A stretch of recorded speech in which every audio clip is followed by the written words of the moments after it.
Now in today's video, you might already notice we are on a browser. In fact, let's actually try out a browser flight simulator, and that is GeoFS. GeoFS is pretty much the best flight simulator for browsers, like genuinely. Yeah, by clicking the website, we have already loaded up the sim, and we can just go flying in just a second. This is actually a very cool thing. Now, I have made a review video about this flight simulator before, but actually ever since then, a lot of things changed. You can do a lot more stuff. At least so I was told, and to be honest, that review kinda sucked, so I would like to do that one again, with the new version of it. Now this is the home page of the flight simulator, and here we have some words that kinda describe this flight simulator in a few words really. Free, web-based, multiplayer, global satellite images. We can probably end the video by now, am I right? Now this flight simulator is indeed free. You can access it anywhere. You can even use your computer at work or at school, even though your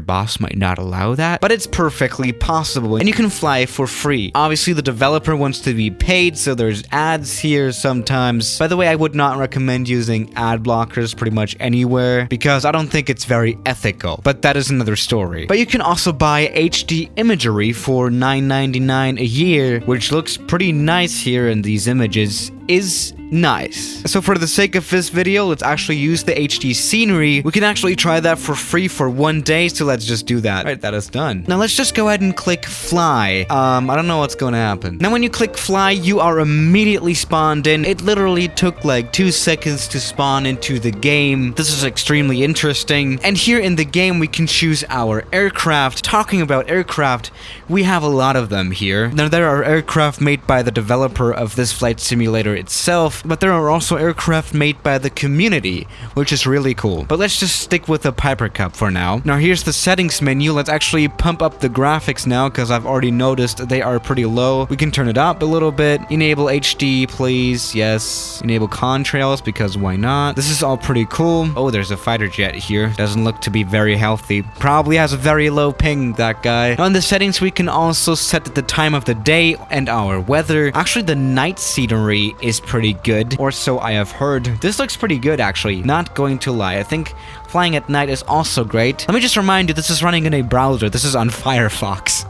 This is very cool. We have clouds. I mean, we're in a browser, you know. We can also change the season, which is very interesting. We can actually customize our settings really, really well. Let me just remind you, this is on a browser for free, okay? Now, multiplayer is included. You have text chat as well. Now, over onto the controls, you can actually connect a joystick with this flight simulator, which is just amazing. Let's see if that works. It does actually work. And last time I played this flight simulator, it didn't have this feature. They added it later on, and it's just extremely amazing. What can I say? This is running on a browser. Okay, alright. Oh no. Brakes. Oh, just the fact that we have joystick control is blowing me away a bit. Very cool. Let's move on. And let's talk about location. You can actually fly worldwide. Here we have some suggested places where we can fly. We can pretty much fly anywhere around the world. We can spawn anywhere, and we can land at pretty much any airport around the world. It doesn't matter, we can do anything. And we always have this HD scenery, which looks pretty damn good. Now, something else which I really like about this flight simulator is the cockpit cam. Yes, we do have live a cockpit. As you can see, not all planes have it, but some planes have it, which is just very cool. Oh, there's an A380 taking off there. That is pretty nice. Now let's actually try flying somewhere, some random destination. Let's go for Courchevel in France, in the Alps. I think it's gonna spawn us in the air, and it is, yes. Alright, we are just flying around the Alps. This looks pretty good. Let's get into the cockpit here and see how the airplane flies. Very nice. Very, very nice. And we can obviously also land at Courchevel's airport. Probably not the best idea because it's pretty dangerous, but let's just do it anyway. Where is it? Yeah, I can really imagine that this flight simulator is good for especially VFR flying. I mean, obviously, a scenery like this cannot fit on a normal computer hard drive. Oh, down here is the airport. Let's just come in for a little pattern or something. Now, the only downside about this flight simulator is that you have to have a stable internet connection, but I think that should be given in these modern times, right? I don't really know about the performance. This is on a high-level gaming PC. I have actually tried playing this flight simulator on an older MacBook before, and it worked really well. I could actually go for max settings, so I think think pretty much any modern computer should be able to run this browser flight simulator. Let's try landing here though.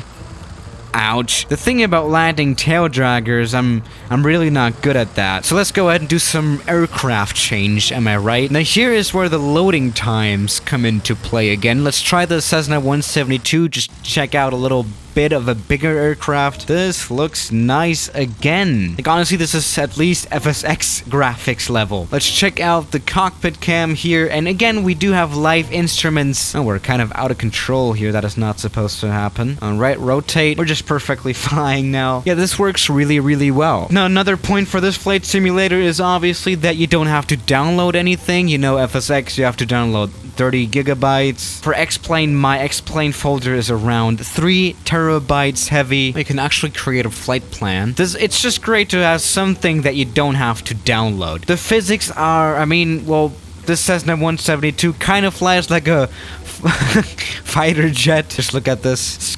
I don't know if it's about the physics though. I mean, it's a browser flight simulator after all. What did you expect? Now, multiplayer is also pretty damn cool. As you can see, we have a chat here, and there are always around 200 players online, which is also kind of nice. So yeah, I'm sticking to the opinion that I had before. This flight simulator is just great. You know, again, especially if you are at work or something and you don't want to work, and that's just great. Or again, if you're just gonna fly around with your friends, because multiplayer is actually pretty underrated sometimes in flight simulators. FSX multiplayer kind of sucks, and X-Plane's multiplayer also kind of sucks. I mean, there is none, actually. So that is really cool. I mean, obviously there are some negative points to this sim. Obviously, it's only limited to browser stuff. It cannot handle like high-level physics. I do wonder how this Cessna 172 is able to fly like a private jet, but obviously I'm gonna forgive these small negative points, especially when looking at the scenery. Just look at this. The scenery does definitely look better than X-Plane and stuff. Just look at the ground and stuff. I mean, there are no trees, no overlay, but whatever. Now, I've only been trying some GA aircraft out at small GA airports, so let's just go to a big international airport like Dubai, whatever. And we are in immediately. The loading times are just spectacular, really. Or maybe another location, it doesn't really matter. Yeah, okay, Los Angeles is fine. Let's pick another aircraft. Let's try the 737. This one looks pretty good. We also have some instruments live in the cockpit, even though this is probably an Airbus primary flight display, but it doesn't really matter. Oh yeah, let's go full power. A little bit early to rotate, especially without flaps, but the plane is off. That was a good takeoff. Let's put gear up. And again, I mean, what can I say? This was a pretty good one. Can we crash into someone now? Oh wow, the scenery is actually pretty amazing. Let's crash into November Kilo Sierra 403. So yeah, guys, I mean, what can I say? Again, like, this flight simulator is probably really great, especially if you want to just fly. So yeah, guys, thank you for watching today's video, and I'll see you tomorrow. As always, good night.